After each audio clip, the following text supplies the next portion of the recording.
Olius és un municipi de la comarca del Solsonès integrat per 4 entitats de població.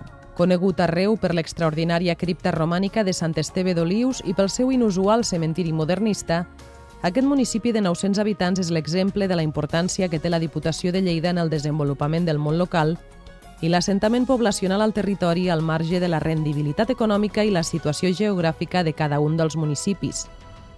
El municipi d'Olius és un municipi que amb extensió no és massa gran i aquest efecte de la dispersitat, no sé com ho diries, d'alguna manera, potser no ens afecta com a molts municipis de la comarca, no? Perquè les distàncies entre la casa més lluny del municipi amb Solsona, que és el centre de la comarca d'això, són relativament curtes. Són un màxim de 6 o 7 quilòmetres, que pràcticament, avui dia, amb les comunicacions que hi ha, això no ens ha portat un problema de dispersió, diguéssim. Porta un problema de fer municipi, però no en quant a molt problema de dispersió. Els serveis en si, doncs, no hem tingut, amb la història no hem tingut massa problema per aquest cas, no? Les polítiques de creació i consolidació de serveis bàsics són una constant al món local perquè mantenen l'equilibri territorial i asseguren la igualtat d'oportunitats dels ciutadans, especialment en poblacions com Olius, amb poca densitat demogràfica i recursos econòmics limitats. Aquest local que estem ara, són equipaments, la casa del poble i tot això, doncs la Diputació hi va col·laborar quan de vegades arreglar alguns camins, la Diputació ens hi col·labora. Aquests moments, precisament avui, estem donant, hem licitat unes obres que són una subvenció directa de la Diputació. Durant aquest any, aquestes obres d'avui, precisament per fer un consultori mèdic, doncs és una subvenció de Diputació.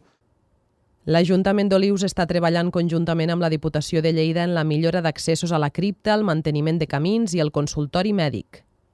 L'actual conjuntura econòmica ha portat a un nou escenari en què és necessari un municipalisme més social, amb polítiques específiques encaminades a solucionar les necessitats bàsiques i més immediates dels ciutadans, consistoris i territoris. El Pont de Suert és la capital de la comarca de l'Alta Ribagorça i és un exemple d'aquesta adaptació a les noves necessitats, tal com explica el seu alcalde i delegat del govern a l'Alt Pirineu i l'Aran, Albert Alins.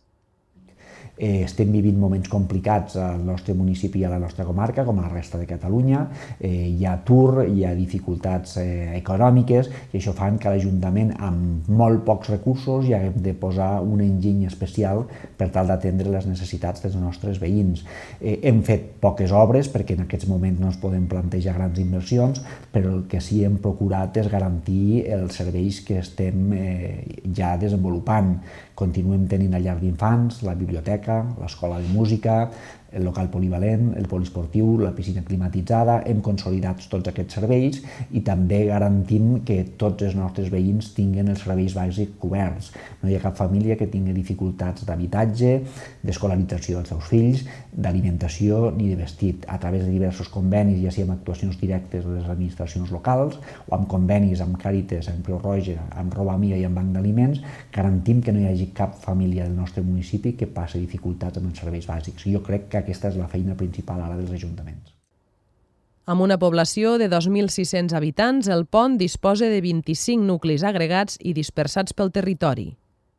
Per una part, és una dificultat perquè gestionar el Pont de Suert, que és la capital, i 25 nuclis de població disgregats, molt petits i aïllats entre si, fan que econòmicament sigui molt complicat. Cal mantenir els serveis bàsics, els accessos, el sanejament, l'electrificació, l'aigua potable i el manteniment del nucli en condicions. Però d'altra banda ens dona una originalitat i una especificitat rural i autèntica del nostre municipi que jo crec que també és un avantatge comparatiu. Tampoc hem d'oblidar que als nuclis agregats es concentra la majoria d'explotacions ramaderes del nostre municipi, que són importantíssimes pel nostre desenvolupament tant econòmic com paisatgístic com cultural. La prioritat de l'Ajuntament davant una realitat local tan complexa és mantenir els serveis bàsics dels nuclis de població i evitar l'exclusió social de les famílies més necessitades.